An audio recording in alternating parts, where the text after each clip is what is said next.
யாருன்னே தெரியாத ஒருத்தவங்களோட அறிமுகமாக்கி பேசி நட்பாக்கி காதலாக்கி கணவன் மனைவியாக்கி புருஷன் பொண்டாட்டி அப்படின்னு பேசிக்கிட்டு மனசளவுல வாழ்ந்துக்கிட்டு கடைசியில யாரோ மாதிரி விட்டுட்டு போகிறது ரொம்ப சுலபமா போச்சு உங்களுக்கெல்லாம்.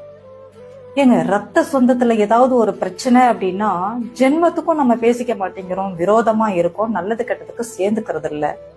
பேரண்ட்ஸுங்க இறந்துட்டா கூட அந்த டைமுக்கு மட்டும்தான் நம்ம அழுகுறோம், கொஞ்ச நாள் மறக்க முடியல, கஷ்டப்படுறோம். 1000 வழிகளுக்கு மத்தியில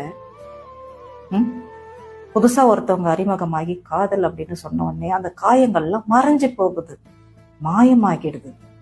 அவங்களுக்கு கொஞ்சம் ஆறுதல் கிடைக்குது, நமக்காக ஒருத்த வந்துட்டாங்க அப்படின்னும் போது. கடைசியில எதை ஆறுதல்னு நினைச்சாங்களோ, யாரு காயத்தை ஆற வச்சாங்க அப்படின்னு நினைச்சாங்களோ, யாரு நம்ம வாழ்க்கைக்குள்ள இருந்தா நல்லா இருக்கும்னு நினைச்சாங்களோ, இனிமே மொத்தமும் அவங்கதான் அப்படின்னு சொல்லி நினைச்சு இருக்கும்போது மொத்த வலியவும் கொடுத்துட்டு போயிடுறீங்க. இது நியாயமா? சொல்லுங்க. எதுக்கு இப்படி ஒரு வலியை கொடுக்குறீங்க? உங்களுக்கு காரியம் சாதிக்கணும் அப்படின்னா காதல் அப்படின்ற ஒரு விஷயம் தான் உங்களுக்கு கிடைச்சதா? அப்படி சொல்லிதான் நீங்க ஏமாத்தணுமா? சொல்லுங்க.